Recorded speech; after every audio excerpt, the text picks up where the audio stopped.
ഞാൻ doctor Joshi Joseph, senior consultant physician, Providence hospital Alappuzha. ഇന്ന് നമുക്ക് സംസാരിക്കാനുള്ള വിഷയം പ്രമേഹ രോഗികൾക്കുള്ള ഭക്ഷണക്രമം. അത് വളരെ ഇമ്പോർട്ടൻ്റ് ആണ്. അതിനെക്കുറിച്ച് ഏതാനും കാര്യങ്ങൾ സംസാരിക്കാനാണ് ഉദ്ദേശിക്കുന്നത്. ഭക്ഷണം നമ്മൾ നമുക്കെല്ലാം അറിയാവുന്നതുപോലെ ഡയബറ്റീസ് കൺട്രോൾ, അതായത് പ്രമേഹ രോഗ നിയന്ത്രണത്തിന് ഏറ്റവും ഇമ്പോർട്ടൻ്റ് ആയിട്ടുള്ള 3 പില്ലറുകളിൽ പ്രധാനപ്പെട്ട പില്ലറാണ്. മറ്റു 2 പില്ലർ നമുക്കെല്ലാവർക്കും അറിയാം. വ്യായാമം, പിന്നെ നമുക്ക് മരുന്നുകൾ ഇൻസുലിൻ ആകാം, ഗുളികകളാകാം. അപ്പോൾ ഇത് 3ആണ് നമുക്ക് പില്ലേഴ്സ്. അതായത് ഭക്ഷണക്രമമുണ്ട്, വ്യായാമമുണ്ട്, മരുന്നുകളുണ്ട്. അപ്പോൾ ഇതിൽ ഏറ്റവും ഇമ്പോർട്ടൻ്റ് ആയിട്ടുള്ള ഘടകമാണ് ഭക്ഷണം. അപ്പോൾ അത് നമുക്ക് അതിനെക്കുറിച്ച് ഏതാനും ചോദ്യങ്ങളാണ് നമുക്കിന്ന് ഡിസ്കസ് ചെയ്യാനുള്ളത്.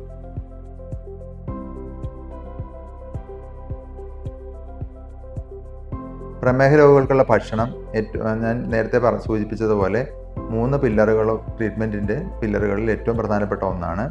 അപ്പം പ്രധാനപ്പെട്ട ഒരു കാര്യം മനസ്സിലാക്കേണ്ടത്, പ്രമേഹ രോഗികൾക്ക് മറ്റെല്ലാവരെയും പോലെ ഭക്ഷണങ്ങൾ എല്ലാം കഴിക്കാം, എക്സെപ്റ്റ് ഒന്നൊഴിച്ച്, അതായത് പഞ്ചസാര, ഡയറക്റ്റ് ആയിട്ടുള്ള ഷുഗർ ഒഴിച്ച് ബാക്കി എല്ലാം നിയന്ത്രിതമായ അളവിൽ കഴിക്കാം. അപ്പോൾ നമ്മൾ ഭക്ഷണം ഒഴിവാക്കുക എന്നുള്ളതല്ല, നിയന്ത്രിത രീതിയിൽ ശാസ്ത്രീയമായിട്ട് അതെങ്ങനെ കഴിക്കാം എന്നുള്ളതാണ് ഏറ്റവും ഇമ്പോർട്ടൻ്റ് ആയിട്ടുള്ളത്.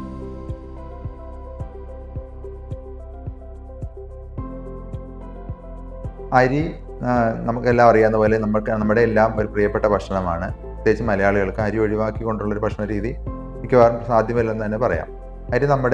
അരി ഭക്ഷണം കഴിക്കുന്നതിൽ തെറ്റൊന്നുമില്ല. അരിയുടെ അളവ് നിയന്ത്രിക്കുന്നതിലാണ് ഏറ്റവും വലിയൊരു തെറ്റ് നമുക്ക് സംഭവിക്കുന്നത്. അരിപ്പൊടി കൊണ്ടുള്ള വിഭവങ്ങളുമൊക്കെ നമ്മൾ നിത്യേന 3 നേരവും ഒക്കെ കഴിക്കുന്നുണ്ട്. അപ്പം അതിൻ്റെ അളവിലാണ് ഏറ്റവും പ്രധാനപ്പെട്ട കാര്യം. അതായത് അതിനായിട്ട് നമുക്ക് ഏറ്റവും ഒരു പ്രാക്ടിക്കൽ സൊല്യൂഷൻ, നമുക്കിപ്പോൾ കലോറി പറയാനുണ്ട്. അപ്പോൾ അതായത് ഓരോരുത്തരുടെയും അവരുടെ റിക്വയർമെൻറ്റ് അനുസരിച്ച് കലോറി അനുസരിച്ചുള്ള ഭക്ഷണമാണ് കഴിക്കേണ്ടത് ആക്ച്വലി. പക്ഷെ അപ്പോൾ നമുക്ക് കലോറി എന്ന് പറയുന്നത് സാധാരണ ജനത്തിന് അത് പറഞ്ഞാൽ വ്യക്തമായിട്ട് വളരെ ബുദ്ധിമുട്ടുണ്ടാകും. അത് കലോറി എങ്ങനെ കാൽക്കുലേറ്റ് ചെയ്യും, ഓരോ ഭക്ഷണത്തിൽ എത്ര കലോറി അടങ്ങിയിട്ടുണ്ട്, ഈ വക കാര്യങ്ങളൊക്കെ പഠിക്കുന്നത് സാധാരണക്കാരെ സംബന്ധിച്ചിടത്തോളം ബുദ്ധിമുട്ടാണ്. അപ്പോൾ നമുക്ക് അതിനൊരു പ്രാക്ടിക്കൽ സൊല്യൂഷനാണ് പ്ലേറ്റ് രീതി എന്ന് പറയുന്നത്. അപ്പോൾ ഒരു പ്ലേറ്റ് എടുത്തു കഴിഞ്ഞാൽ അതിന് 4ആയിട്ട് ഭാഗിക്കുക. അതിൽ 4/1 ഭാഗമാണ് നമ്മൾ കാർബോഹൈഡ്രേറ്റ്, അതായത് അരി ഭക്ഷണം, ഗോതമ്പ്, അങ്ങനെയുള്ള ധാന്യങ്ങൾക്ക് വെച്ചിരിക്കുന്നത്. അപ്പോൾ അതിൽ 4/1 ഭാഗം ആണ് നമ്മൾ ശ്രദ്ധിക്കേണ്ടത്. അതിൽ ഒട്ടും കൂടാൻ പാടില്ല. അരി ഭക്ഷണം നമുക്ക് കഴിക്കാം. ഇപ്പോൾ അരിയെക്കുറിച്ച് പറയുമ്പോഴത്തേക്ക് മട്ട അരിയുണ്ട്, അതായത് ബ്രൗൺ റൈസ് ഉണ്ട്, വെള്ള അരിയുണ്ട്. അപ്പം പലർക്കും ചിലപ്പോൾ വെള്ള അരി ആയിരിക്കും പ്രിയം, അതിൽ മട്ട അരി കഴിക്കുന്നവരുണ്ട്. അപ്പോൾ ഇതിലെ ഒരു ശാസ്ത്രീയ തത്വം എന്ന് പറഞ്ഞാൽ കുറച്ചുകൂടെ ഫൈബർ കണ്ടന്റ് അടങ്ങിയിട്ടുള്ളത് ഈ മട്ട അരി അല്ലെങ്കിൽ ബ്രൗൺ റൈസിലാണ്. അപ്പോൾ അത് നമുക്ക് കുറച്ച് ബെനിഫിഷ്യൽ ആയിരിക്കും. ഫൈബറിൻ്റെ കണ്ടന്റ് ഉള്ള കാരണം കാർബോഹൈഡ്രേറ്റ് റൈസ് ബ്ലഡിൽ അതിൻ്റെ അളവ് കൂടുന്നതിൻ്റെ റേറ്റ് കുറച്ച് കുറവായിരിക്കും. അപ്പോൾ നമുക്ക് എന്തുകൊണ്ടും നല്ലത് ബ്രൗൺ റൈസ് തന്നെയാണ്. പറ്റുന്നവർ അത് കഴിക്കുക. ഇനി വെള്ള റൈസ് കഴിക്കുന്നതും കുഴപ്പമില്ല, പക്ഷേ ആ റൈസിൻ്റെ അളവ് നിയന്ത്രിക്കുക. അതാണ്.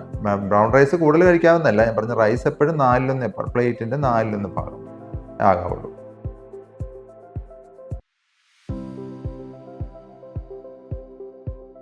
നേരത്തെ സൂചിപ്പിച്ചതുപോലെ മില്ലറ്റ്സ് ഇപ്പം നമ്മൾക്ക് എല്ലാവർക്കും കേരളത്തിൽ വളരെ ഫാഷനായിട്ട് വരുന്നുണ്ട്. മില്ലറ്റ്സ് നല്ലതാണ്. മില്ലറ്റ്സിൻ്റെ കുറച്ച് വില കൂടിയാൽ പോലും ഇതിന് ഫൈബർ കണ്ടന്റ് കുറച്ച് കൂടുതലുണ്ട്. അപ്പം നമുക്ക് സാധാരണ അരിയേക്കാൾ അല്പം മെച്ചമാണ്. അതായത് എങ്ങനെ മെച്ചമാകുന്നതെന്ന് വെച്ചാൽ, ബ്ലഡ് ഷുഗർ, നമ്മളിപ്പോൾ ഒരു ആഹാരം കഴിച്ചിട്ട് ബ്ലഡ് ഷുഗർ ലെവൽ കൂടുമല്ലോ, അതിൻ്റെ റേറ്റ് അല്പം കുറവായിരിക്കും മില്ലറ്റ്സ് കഴിച്ചാൽ. അപ്പോൾ ബ്രൗൺ റൈസിനും അത് കുറച്ച് കുറവാണ് വെള്ള അരിയെക്കാട്ടിലും. അപ്പം മില്ലറ്റ്സ് എന്തുകൊണ്ടും നല്ലതാണ്. തിന, ചാമ എന്നിവ അടങ്ങിയിട്ടുള്ളത്. അത് പറ്റുന്നവർക്ക്, അതായത് അത് അഫോർഡ് ചെയ്യാൻ പറ്റണം, അത് പ്രിപ്പയർ ചെയ്യാനായിട്ട് അറിയണം, അതിൻ്റെ രുചി നമുക്ക് കഴിക്കാൻ പറ്റുന്നതാകണം, പാലറ്റബിൾ ആകണം. അങ്ങനെയുള്ളവർക്ക് അത് ഉപയോഗിക്കുന്നുണ്ട്, തെറ്റില്ല.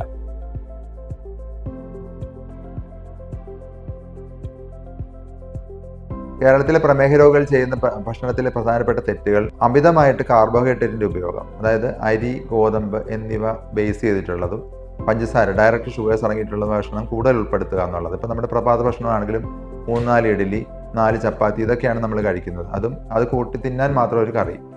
അപ്പോൾ അതാണ് ഒരു പ്രധാനപ്പെട്ട തെറ്റ്. അതായത് കാർബോഹൈഡ്രേറ്റിൻ്റെ അളവ് കൂടി പോവുക. പിന്നീടുള്ളത് ഫൈബർ കണ്ടന്റ്. ഇപ്പം ഫ്രൂട്ട്സ് ഡയറക്റ്റ് കഴിക്കുന്നതിന് പകരം അത് ജ്യൂസാക്കി ഉപയോഗിക്കുക. അപ്പം അപ്പോഴും ബ്ലഡ് ഷുഗർ ലെവൽ കൂടും. അതായത് റാപ്പിഡായിട്ട് ബ്ലഡ് ഷുഗർ ലെവൽ കൂടും. അപ്പോൾ അതിന് പകരം ഡയറക്റ്റ് ഫലങ്ങൾ അതുപോലെ തന്നെ കഴിക്കുകയാണെങ്കിൽ ഫൈബർ കണ്ടന്റ് ഉള്ള കാരണം അതിൻ്റെ വലിച്ചെടുക്കപ്പെടുന്നതിൻ്റെ റേറ്റ് കുറവായിരിക്കും, ബ്ലഡ് ഷുഗർ ലെവൽ ഷൂട്ടപ്പ് ചെയ്യുന്നത് കുറവായിരിക്കും. ശർക്കരയും കരിപ്പട്ടി അങ്ങനെയുള്ള സാധനങ്ങൾ കുഴപ്പമില്ല, കഴിക്കാം എന്നുള്ളത്. പിന്നെ മധുരക്കിഴങ്ങിനെ കുറിച്ച് വലിയൊരു വിദ്യാധാരണ ഈയിടെ പറയുന്നുണ്ട്. മധുരക്കിഴങ്ങ് അല്പം കഴിച്ചാലും കുഴപ്പമില്ല, മധുരക്കിഴങ്ങ് ഷുഗർ രോഗികൾക്ക് നല്ലതാണ്. ഫൈബർ കണ്ടന്റ് ഉണ്ടായിരിക്കാം, പക്ഷേ മധുരക്കിഴങ്ങ് ഒരു കാർബോഹൈഡ്രേറ്റ് റിച്ച് സോഴ്സ് തന്നെയാണ്. അത് ഇതുമായിട്ട് കഴിക്കുന്നത് നല്ലതല്ല എന്തായാലും. പിന്നെ നമുക്ക് വ്യായാമം അതൊന്നും ഇമ്പോർട്ടൻ്റ് അല്ല. ഈ ഡയറ്റ് മരുന്ന് കഴിക്കുന്നതാണ് ഏറ്റവും ഇമ്പോർട്ടൻറ്റ്. വ്യായാമം, പക്ഷേ വ്യായാമവും ഭക്ഷണവും എല്ലാം ഒരേപോലെ ഇമ്പോർട്ടൻ്റ് ആണ് മരുന്ന് കഴിക്കുന്നവർക്കും. ഇങ്ങനെയുള്ള 2-3 വിദ്യാധാരണകൾ നമുക്കുണ്ട്. അപ്പം പ്രധാനമായിട്ടുള്ളത് നമുക്ക് കാർബോഹൈഡ്രേറ്റിൻ്റെ ഓവർ യൂസ് തന്നെയാണ്. അരി ബേസ് ആയിട്ടുള്ള ഭക്ഷണം, അതിൻ്റെ അളവ് കുറയ്ക്കുക, അതാണ് ഏറ്റവും ഇമ്പോർട്ടൻ്റ് ആയിട്ടുള്ള പറയാനുള്ളത്. പിന്നെ പ്രോട്ടീൻ്റെ അളവ് വളരെ നമ്മുടെ ആഹാരത്തിനകത്തുള്ള തെറ്റാണ്. അതായത് പ്രോട്ടീൻ നമ്മുടെ ആഹാരത്തിനകത്ത് വളരെ കുറവാണ്. പ്രത്യേകിച്ച് കേരളീയ ഭക്ഷണങ്ങളിൽ എല്ലാം പ്രോട്ടീൻ്റെ അളവ് വളരെ കുറവാണ്. അത് നമ്മൾ കൂട്ടാൻ, അതായത് കാർബോഹൈഡ്രേറ്റ് കുറച്ചുകൊണ്ട് പ്രോട്ടീൻ അളവ് ആഡിക്വേറ്റായിട്ട് കഴിക്കാൻ നമ്മൾ ശ്രദ്ധിക്കണം.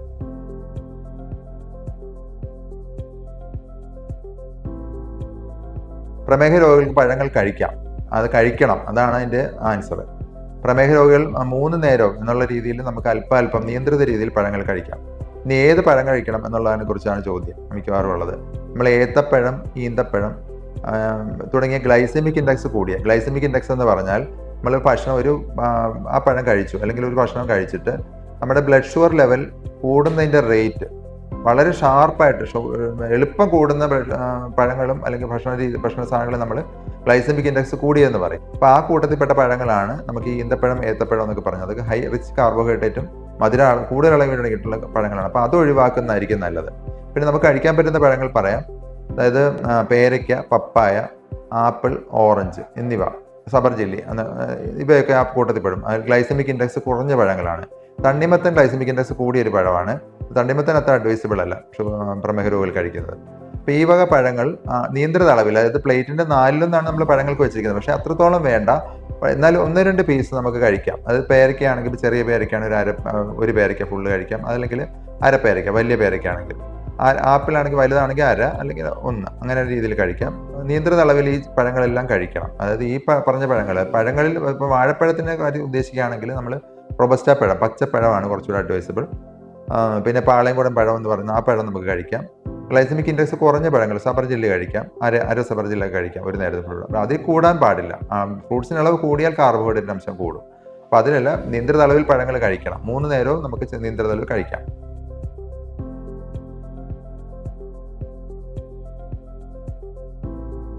പലരുടെയും വിചാരം ഈ പഞ്ചസാര മാത്രമാണ് ഷുഗർ ഉണ്ടാക്കുന്നത്, ശർക്കര കഴിച്ചാൽ കുഴപ്പമില്ല, കരിപ്പെട്ടി കഴിച്ചാൽ കുഴപ്പമില്ല എന്ന്. പക്ഷേ അതൊരു മിഥ്യാധാരണയാണ്. അതിലല്പം മിനറൽസും മറ്റു പല ഘടകങ്ങളും എന്നുള്ളതാണ് സത്യം. പക്ഷേ ആ വക ഷുഗേഴ്സും നമുക്ക് ഒട്ടും ആശാസ്യമല്ല. പ്രമേഹ രോഗികൾ കഴിക്കുന്നത് അത്ര നല്ലതല്ല. അവർക്ക് ഷുഗർ നന്നായിട്ട് കൂടാൻ സാധ്യതയുണ്ട്. അപ്പോൾ അതുകൊണ്ട് അതും വളരെ നിയന്ത്രിത അളവിലേ നമുക്ക് ഉപയോഗിക്കാൻ പാടുള്ളൂ. പനഞ്ചക്കര, ശർക്കര, തേൻ നമുക്ക് മറ്റു പല ആൻറ്റി ഓക്സിഡൻസ് അടങ്ങിയിട്ടുണ്ട്, വളരെ സിദ്ധൌഷധമാണെന്ന് നമ്മൾ പലതിനും പറയാറുണ്ട്. പല പരമ്പരാഗത വിശ്വാസം അനുസരിച്ച് തേൻ വലിയ എന്തസുഖവും ഭേദമാക്കാൻ നല്ലതെന്ന് പറയാറുണ്ട്. പക്ഷേ തേൻ ഒരിക്കലും ഷുഗർ രോഗികൾ അമിതമായിട്ട് കഴിക്കുന്നത് നല്ലതല്ല. വളരെ ലിമിറ്റഡ് ആയിട്ട് മാത്രമേ അത് ഉപയോഗിക്കാൻ പറ്റത്തുള്ളൂ. അതുപോലെ ഈ ഗ്ലൈസെമിക് ഇൻഡെക്സ് കൂടിയ പഴങ്ങളുടെ കാര്യം പറഞ്ഞ പോലെ തന്നെ വളരെ ലിമിറ്റഡ് അളവിൽ. ഇപ്പോൾ ചക്ക, മാങ്ങ എന്നിവയെക്കുറിച്ചാണ് വേറൊരു സംശയം നമുക്കുണ്ടാകാറുള്ളത്. പ്രത്യേകിച്ച് കേരളീയർക്ക് ചക്ക, മാങ്ങയൊക്കെ അവരുടെ ജീവിതത്തിൽ 6 മാസം അവിഭാജ്യ ഘടകമായിട്ടുണ്ടാകാറുള്ള ഒരു ഭക്ഷണമാണ്. അപ്പോൾ അത് വളരെ നിയന്ത്രിത അളവിൽ മാത്രമേ ഉപയോഗിക്കുള്ളൂ. പ്രത്യേകിച്ച് വളരെ പഴുക്കാതെ ഒരു ചനച്ച പരുവത്തിൽ നമുക്ക് ഉപയോഗിക്കുന്നതുകൊണ്ട്, നിയന്ത്രിത അളവിൽ ഉപയോഗിക്കുന്നതുകൊണ്ട് തെറ്റില്ല. പക്ഷേ എങ്കിൽ പോലും ചക്ക, മാങ്ങയൊക്കെ ഗ്ലൈസെമിക് ഇൻഡെക്സ് കൂടിയ ഭക്ഷണങ്ങളിൽ പെടുന്നതാണ്. വളരെ നിയന്ത്രിത അളവിൽ ഉപയോഗിക്കുക.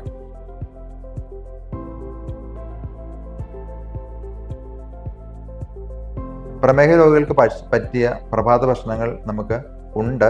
പക്ഷെ നമ്മൾ പലപ്പോഴും കഴിക്കുന്ന രീതി, പ്രായോഗിക രീതി വെച്ച് പലപ്പോഴും അത് പ്രമേഹ രോഗികൾക്ക് ചേർന്നതാകാറില്ല. ഉദാഹരണത്തിന് പുട്ടും കടലയും, അത് ഏറ്റവും നല്ലൊരു ചേർന്ന ഭക്ഷണമാണ്. അതായത് അതിനകത്ത് ആഡിക്വേറ്റ് ആയിട്ട് പ്രോട്ടീൻ ഉണ്ട്. നമുക്ക് കടലയിൽ നിന്ന് പ്രോട്ടീൻ കിട്ടും. പുട്ട് അമിതമാകരുതെന്നുള്ളതില്ല, പുട്ടിൻ്റെ അളവ് കൺട്രോൾ ചെയ്യുക എന്നുള്ളതാണ് അവിടെയും പ്രാധാന്യം. പിന്നീട് ദോശ, സാമ്പാർ, അതൊരു നല്ല കോമ്പിനേഷനാണ്. സാമ്പാറിൻ്റെ അകത്ത് പരിപ്പുണ്ടായിരിക്കും, പച്ചക്കറികളുടെ എല്ലാം ഒരു സൂപ്പ് പോലുള്ളൊരു ഇതാണല്ലോ സാമ്പാർ, അവിയൽ അങ്ങനെ എന്നിവ കൂട്ടിയിട്ട് പ്രഭാത ഭക്ഷണത്തിൽ ഇപ്പോൾ നമുക്ക് ദോശ, ഇഡ്ഡലി അല്ലെങ്കിൽ അപ്പം മുട്ടക്കറി. അപ്പം മുട്ടക്കറിയും ഒരു നല്ല കോമ്പിനേഷനാണ്. മുട്ടയിൽ നമുക്ക് ആഡിക്വേറ്റ് പ്രോട്ടീൻ കിട്ടും. അപ്പം കാർബോഹൈഡ്രേറ്റിൻ്റെ ഒരു നല്ല സോഴ്സാണ്. ഇതിൻ്റെ കൂട്ടത്തിൽ വെജിറ്റബിൾസും ഫ്രൂട്ട്സും കൂടെ അല്പം ഉൾപ്പെടുത്താനും കൂടെ ശ്രദ്ധിക്കണം. അപ്പോൾ ഇങ്ങനെ ചേർന്ന് നമുക്ക് പ്രഭാത ഭക്ഷണങ്ങൾ ചേർന്ന് അപ്പം, കടല, പുട്ട്, അപ്പം, മുട്ടക്കറി, പിന്നെ ഏത് കാർബോഹൈഡ്രേറ്റ് ആണെങ്കിലും ദോശ ഇഡ്ഡലിയൊക്കെയാണെങ്കിൽ പോലും സാമ്പാർ അടക്കിയിട്ടിട്ട് ഉപയോഗിക്കുക. ഇനി അതിൻ്റെ കൂട്ടത്തിൽ മറ്റ് പയർ, പരിപ്പ്, കടല അങ്ങനെയുള്ള സാധനങ്ങൾ ഉപയോഗിച്ച് കഴിഞ്ഞാൽ ബാലൻസ് ആയിട്ട് വരും. ഇല്ലെങ്കിൽ നോൺ വെജ് കഴിക്കണം എന്നുള്ളവർക്ക് അതും ആകാം. ഇപ്പം ഇതിനകത്ത് ബാലൻസ് വെച്ചാൽ കാർബോഹൈഡ്രേറ്റിൻ്റെ അളവ് നിയന്ത്രിക്കുക, പ്രോട്ടീൻ ഉൾപ്പെടുത്തുക, വെജിറ്റബിൾസും ഫ്രൂട്ട്സും കഴിക്കുക. പിന്നെ ഇതിന് പ്രഭാത ഭക്ഷണത്തിനകത്ത് കൂടുതൽ നമ്മൾ പിന്നെ ശ്രദ്ധിക്കാനുള്ള മിക്കപ്പോഴും കേരളീയ ഭക്ഷണത്തിൽ ഒഴിവാക്കുന്ന ഒരു കാര്യം വെജിറ്റബിൾസിൻ്റെ ഉപയോഗം കുറവ്. രാവിലെ നമ്മൾ ആരും വെജിറ്റബിൾസ് അങ്ങനെ കഴിക്കാറില്ല. ഈ സാമ്പാർ ഉണ്ടെന്ന് പറഞ്ഞാലും അതിനകത്ത് വെജിറ്റബിൾസ് എത്രമാത്രം നമ്മുടെ ഉള്ളിൽ ചെല്ലും എന്നുള്ള കാര്യം ക്വസ്റ്റ്യനബിൾ ആണ്. വെറുതെ ചാറായിട്ട് വല്ല ഒഴിച്ച് കറി കൂട്ടാനായിട്ടാണ് നമ്മൾ ഉപയോഗിക്കാറുള്ളത്. അതിന് പകരം അരിഞ്ഞ് വേവിച്ച വെജിറ്റബിൾസ് വളരെ ഒരു അനുയോജ്യമായ ഒരു ഭക്ഷണ രീതിയാണ്. രാവിലെ ചെറിയ കപ്പ് അരിഞ്ഞ് വേവിച്ച വെജിറ്റബിൾസിൻ്റെ ഒരു മിക്സ്, അത് വളരെ നന്നായിരിക്കും. അത് തന്നെ നമുക്ക് വൈകുന്നേരവും ഇത് തന്നെ ഉപയോഗിക്കാം. അപ്പം നമ്മൾ സാധാരണ യൂഷ്വലി ഈവനിങ്ങിലും മോർണിംഗിലും നമുക്ക് ബ്രേക്ക്ഫാസ്റ്റിലും സപ്പറിലും ആവശ്യത്തിന് പച്ചക്കറികൾ ഉണ്ടാകാറില്ല. അപ്പോൾ അരിഞ്ഞ് വേവിച്ച പച്ചക്കറികളാണ് അവിടെ കുറച്ചുകൂടി അനുയോജ്യമായിട്ടുള്ളത്. പിന്നെ സാലഡ്സ് ഉപയോഗിക്കാൻ താല്പര്യമുള്ളവർക്ക് അതാവാം. മറ്റു പല പ്രഭാത ഭക്ഷണത്തിൻ്റെ കൂട്ടത്തിലും അരിഞ്ഞ് വേവിച്ച വെജിറ്റബിൾസ് ഉപയോഗിക്കുക, അല്ലെങ്കിൽ സാലഡ് ഉപയോഗിക്കുക, അല്പം ഫ്രൂട്ട്സ് ഉപയോഗിക്കുക, ഗ്ലൈസമിക് ഇൻഡെക്സ് കുറഞ്ഞ പഴങ്ങൾ. അപ്പോൾ അതാണെങ്കിൽ ഏറ്റവും നല്ലൊരു പ്രഭാത ഭക്ഷണമായിരിക്കും.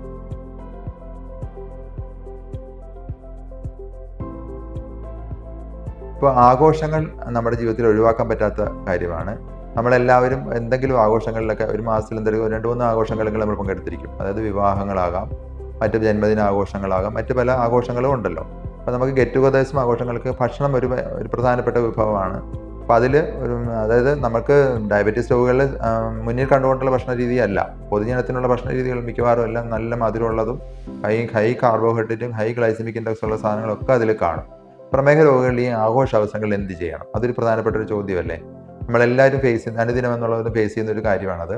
ഇതിൽ പ്രമേഹ രോഗികൾ അനുവദിക്കേണ്ട ക്രമം എന്ന് പറഞ്ഞാൽ നമുക്ക് ആവശ്യമുള്ളത് മാത്രം കഴിക്കുക. ഇപ്പം നമുക്ക് അവിടെ ഉള്ള ആഹാരങ്ങളൊക്കെ വെച്ചിട്ടുണ്ടെന്ന് പറഞ്ഞാൽ നമ്മളിതെല്ലാം കഴിക്കാൻ പോയാൽ നമ്മുടെ അസുഖത്തിന് ഒട്ടും ചേരുന്നതല്ലത്. അപ്പോൾ നമ്മൾ അതിൽ നിയന്ത്രണം പാലിക്കുക എന്നുള്ളതാണ് ആദ്യത്തെ. അപ്പോൾ അതിൽ നമുക്ക് എന്ത് ചെയ്യാൻ പറ്റും? സാലഡ്സ് ഒക്കെ നമ്മൾ ആദ്യം കഴിക്കാൻ തുടങ്ങുക. ഇപ്പം നമ്മൾ ആദ്യം കഴിക്കേണ്ടത് ഭക്ഷണത്തിനെ കുറിച്ച് പറയാം. അതായത് ആദ്യം നമ്മൾ അവിടെ ഉള്ള സാലഡ് കഴിക്കുക. അതിനുശേഷം നമുക്ക് നിയന്ത്രിത അളവിൽ കാർബോഹൈഡ്രേറ്റ് ആകാം, പ്രോട്ടീൻ ആകാം. അപ്പോൾ മുട്ടക്കറി അങ്ങനെയുള്ള കാര്യങ്ങൾ എടുക്കാം. പിന്നെ ഇപ്പോൾ റൈസ് എടുക്കുന്നതൊക്കെ തന്നെ വളരെ നിയന്ത്രിത അളവിൽ എടുക്കുക. ചിക്കനോ അല്ലെങ്കിൽ മട്ടണോ ബീഫോ അതൊക്കെ ഉണ്ടെങ്കിൽ അതൊക്കെ നിയന്ത്രിത അളവിൽ എടുക്കുക. പിന്നീട് നമുക്ക് ഡിസേർട്ട് ആണല്ലോ ഇതിൽ ഏറ്റവും ടെംപ്റ്റിംഗ് ആയിട്ടുള്ള കാര്യം. അതായത് ഡിസേർട്ടൊക്കെ ഈസിലി അവൈലബിൾ ആണ്, എല്ലാം ഓപ്പൺ ആണ്, എല്ലാവർക്കും എടുക്കാം. അപ്പോൾ നമുക്ക് അവിടെ ഒരു കൺട്രോൾ വെക്കേണ്ടതുണ്ട്. വളരെ നിയന്ത്രിത അളവിൽ തേന്, ശർക്കര, പഞ്ചസാര എന്നിവയുടെ കാര്യം പറയുമ്പോൾ നമ്മൾ പ്രമേഹ രോഗികളോട് പറയുന്ന പോലെ വളരെ നിയന്ത്രിത അളവിൽ മാത്രം ഉപയോഗിക്കുക. എന്നിട്ട് നമുക്ക് കട്ട് ഫ്രൂട്ട്സ് ഉണ്ടെങ്കിൽ അതിൽ പ്രിഫർ ചെയ്യുക. അതായത് ഐസ്ക്രീം ഒഴിവാക്കിക്കൊണ്ട് ഫ്രൂട്ട് സാലഡിലോട്ട് പോവുക. ഫ്രൂട്ട് സാലഡിൽ തന്നെ നമുക്ക് ഈ പറഞ്ഞ ഗ്ലൈസമിക് ഇൻഡെക്സ് കൂടിയത് തണ്ണിമത്തൻ അങ്ങനെയുള്ള സാധനങ്ങൾ ഒഴിവാക്കുക. പേരയ്ക്ക, പപ്പായ അങ്ങനെയുള്ള പീസുകൾ ഉണ്ടെങ്കിൽ അത് മാത്രം എടുക്കുക. അങ്ങനെയുള്ള നിയന്ത്രിത അളവിൽ നമുക്ക് ഏത് വിവാഹ ആഘോഷങ്ങളിലും അല്ലെങ്കിൽ ഏത് ആഘോഷാവസരങ്ങളിലും നിയന്ത്രിത അളവിൽ ആഹാരം നമ്മൾ ശ്രദ്ധിച്ചു കഴിഞ്ഞാൽ നമുക്ക് അതെല്ലാം പാലിച്ചു പോകാവുന്നേ ഉള്ളൂ. ഐസ്ക്രീം കഴിക്കേണ്ടെന്ന് വെക്കുക, അത് നിയന്ത്രിത അളവിൽ വളരെ നിയന്ത്രിത അളവിൽ മാത്രം ഉപയോഗിക്കുക. അപ്പോൾ ഈ കാര്യങ്ങൾ അനുവർത്തിച്ചാൽ നമുക്ക് ഏത് ആഘോഷാവസരങ്ങളിൽ പങ്കെടുക്കാം, ഒന്നും ഒഴിവാക്കേണ്ടതില്ല.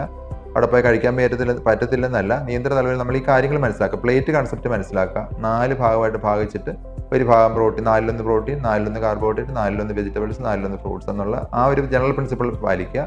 അത് പാലിച്ചാൽ ഏത് ആഘോഷാവസരങ്ങളിലും പ്രമേഹ രോഗികൾക്ക് പങ്കെടുക്കാം.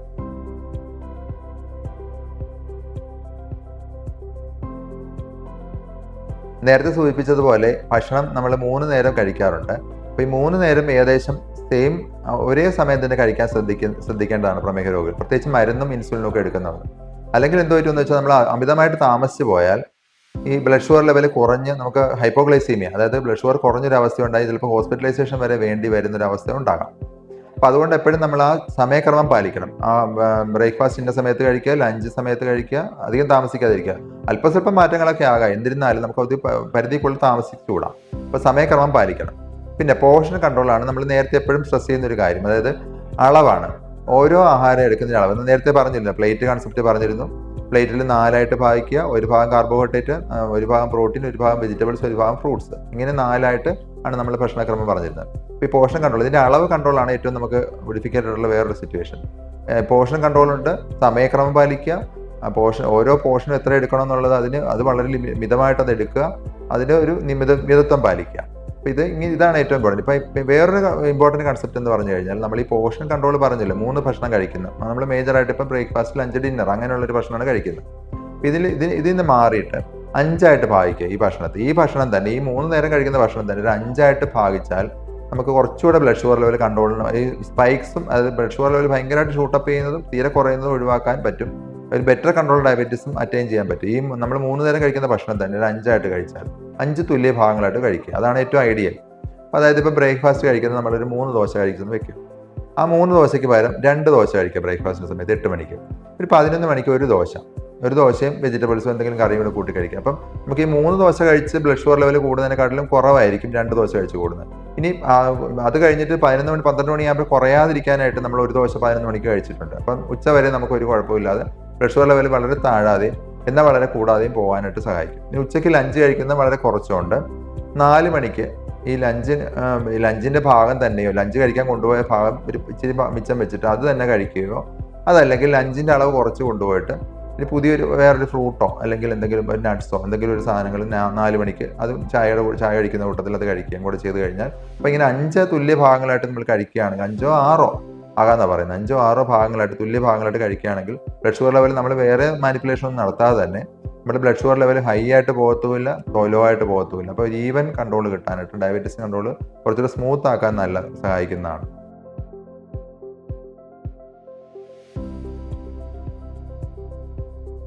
സമയക്രമം പാലിച്ച് ഭക്ഷണം കഴിക്കുക. ഭക്ഷണമാണ് ഏറ്റവും ഞാൻ നേരത്തെ പറഞ്ഞിരുന്ന 3 പില്ലറുകൾ, അതായത് ഡയബറ്റീസ് കൺട്രോളിൽ 3 പില്ലറുകളിൽ ഏറ്റവും ഇമ്പോർട്ടൻറ്റ് പില്ലർ ഭക്ഷണക്രമമാണ്. അത് കൃത്യമായിട്ട് പാലിക്കുക. പോർഷൻ കൺട്രോൾ ശ്രദ്ധിക്കുക. ഈ ഭക്ഷണം 5 ആയിട്ട് ഡിവൈഡ് ചെയ്ത് കഴിക്കാൻ പറ്റും. 3 പോർഷൻ കഴിക്കാതെ 5 പ്രാവശ്യങ്ങളായിട്ട് ഡിവൈഡ് ചെയ്ത് കഴിക്കുക.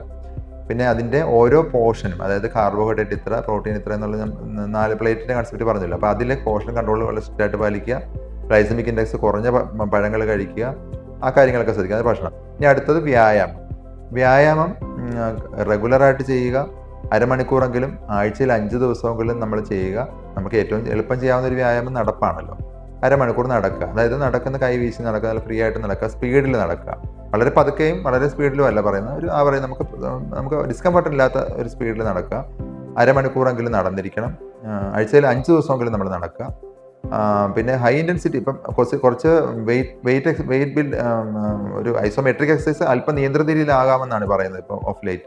ഇപ്പം നമുക്ക് ഒരു ആഴ്ചയിൽ 3 ദിവസമെങ്കിലും കുറച്ച് ഐസോമെട്രിക് എക്സസൈസ്, അതായത് വെയിറ്റ് ട്രെയിനിങ് ചെയ്യണം. അത് മസിൽസിൻ്റെ ആരോഗ്യത്തിനും മസിൽസിൻ്റെ ഡെവലപ്മെൻറ്റിനും നല്ലതാണ്. മസിൽസിൻ്റെ സ്ട്രെങ്ത് ഡയബറ്റീസിനുള്ള ഏറ്റവും ഇമ്പോർട്ടൻ്റ് ആണ്. അപ്പോൾ അതുകൊണ്ട് വ്യായാമത്തിൽ ശ്രദ്ധിക്കുക.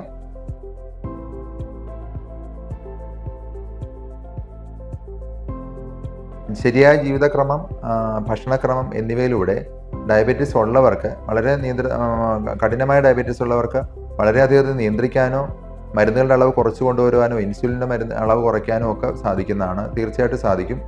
പിന്നീട് വേണമെങ്കിൽ ഇയർലി ഡയബറ്റീസ്, അതായത് 5 വർഷത്തിൽ താഴെയായിട്ട് ഷുഗർ ഉള്ള ആൾക്കാർ, പ്രത്യേകിച്ച് ഒബീസിറ്റി, അമിതവണ്ണം അങ്ങനെയുള്ളവർക്ക് ജീവിതശൈലി ക്രമീകരിച്ച് വളരെ വെയിറ്റ് കുറച്ച് ഡയബറ്റീസ് മാറ്റാനോ പറ്റും. അതായത് ഡയബറ്റീസ് മാറത്തില്ല നമ്മൾ പറഞ്ഞുകൊണ്ടിരുന്നത് ഇതുവരെ.